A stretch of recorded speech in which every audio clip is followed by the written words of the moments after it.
Now what's very interesting now, in the Hebrew version, Kanef becomes the spirit moving on the face of the waters, according to Muse's wisdom and interpretation of the wisdom and encoding that in the Hebrew Genesis, or Bereshith, right? Bemejamaria.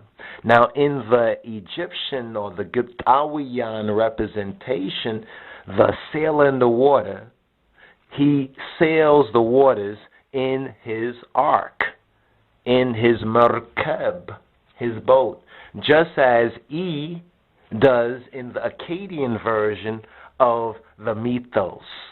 Now the God of the Elohim called Kanef is also the Menfes, or the spirit that presides over the bow, which had become the pit hole or the tomb of the womb of the Mejameria, of the Rasit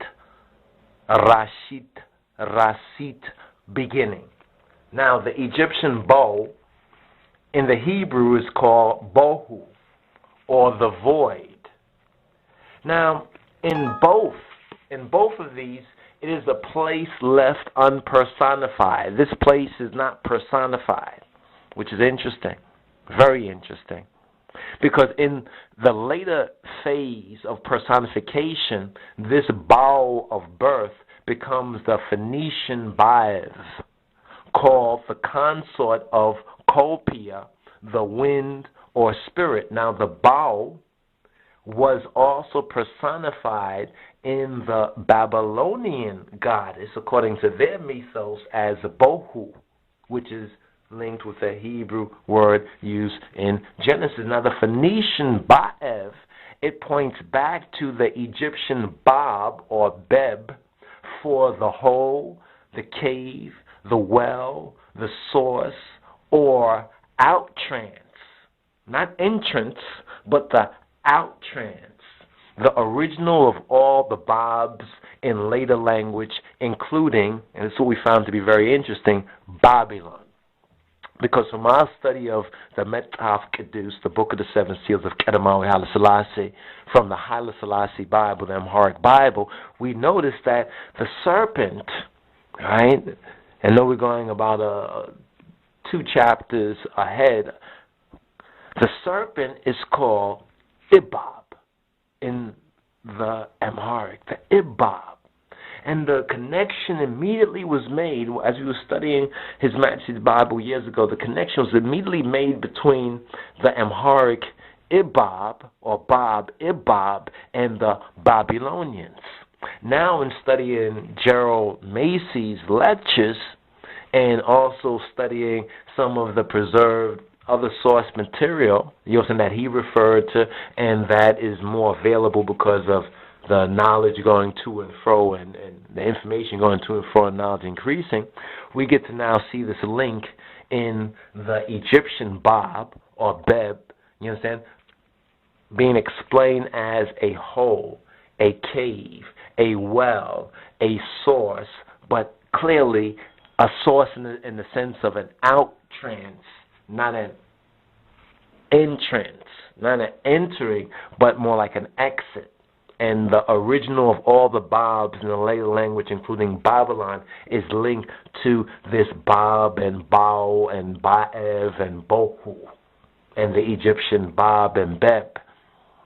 Now, that which is performed by the Elohim, according to the Hebrew Genesis, in growth in Genesis, is done by the Eli, or the Ali, or the 7 companions in Egypt. In the KAMITE, they will call the Ali, the 7 companions, most of whom can be recognized individually in relationship to the 7 elements, which, according to the Aquarian Gospel of the Jesus Christos, Jesus Christ, the Elohim represents these 7 elements, you understand, or the elemental spirits working as one.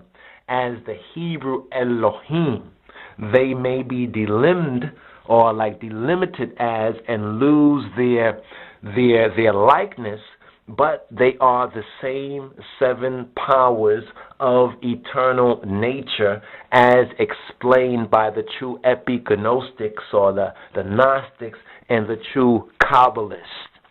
Now, in one of the Egyptian, the KAMITE, the native KAMITE creation legends, and this was very interesting, shown by a monument which was restored in the time of Shabaka, it is said of the Creator, quote, "A blessing was pronounced upon all things in the day when he bid them exist, and before he had yet caused Elohim or gods to be made for Ptah," which would be in the Ethiopic and in true Shemitic Fittah, like we say the Fitte Negest, you understand, which has a meaning of opening and loosening, the loosener or the opener, like the Muslims have their first chapter called Suratul Fatiha, which means the opening and the beginning.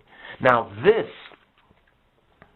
it appeared to Gerald Macy, you understand, this has left another Egyptian mark on the first chapter of Genesis in the refrain, quote, "And Elohim saw that it was good." When we compare this with the monument that was restored in the time of Shabaka, the Creator said of the Creator, the original primordial Creator, that a blessing was pronounced upon all things in the day when he bid them exist. So on the day when Elohim created, he blessed. And before he had yet caused the Elohim to be made for the Fittah or the Ptah, the opening or the beginning, translated as the law or justice, as in Fitte Negest. So the name Ptah in the Ethiopic is Fitte.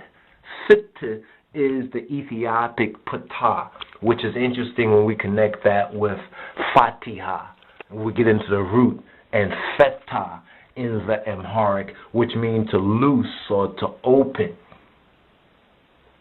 So we have a clear Kamite or Egyptian mark in the first chapter of Bereshith, you understand, or Mejameria Zefitret or Genesis.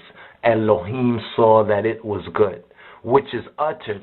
How many times is it uttered in the first book? It's uttered 7 times over, in accordance with the 7-fold nature of the true Elohim. And the barakat, the blessing, is pronounced, and Elohim blessed them. And Elohim blessed the 7th day. And how many times did Elohim bless? He blessed 7 times. Now, in one lecture, to show as many Egyptian or ancient Kamite and Ethiopic marks in one lecture, you understand, we might have to put that off for another time to go through that a little bit further, but this is like a base, a foundation, because a lot of folks have tried to disprove our brother Gerald Macy, and there's certain things that needs to be corrected in what he wrote and put forward, but those things that need to be corrected are minor in comparison to the truth that that brother was willing and able to reveal. The other point we want to touch on is the Hebrew word that's employed for creating. Now, when Elohim formed the heaven and earth, or when he created the heaven and earth, he employs the Hebraic and the ancient Ethiopic bara, bera or bara. Now, the essential meaning of the word is to give a manifestation in form to material previously lacking or without shape.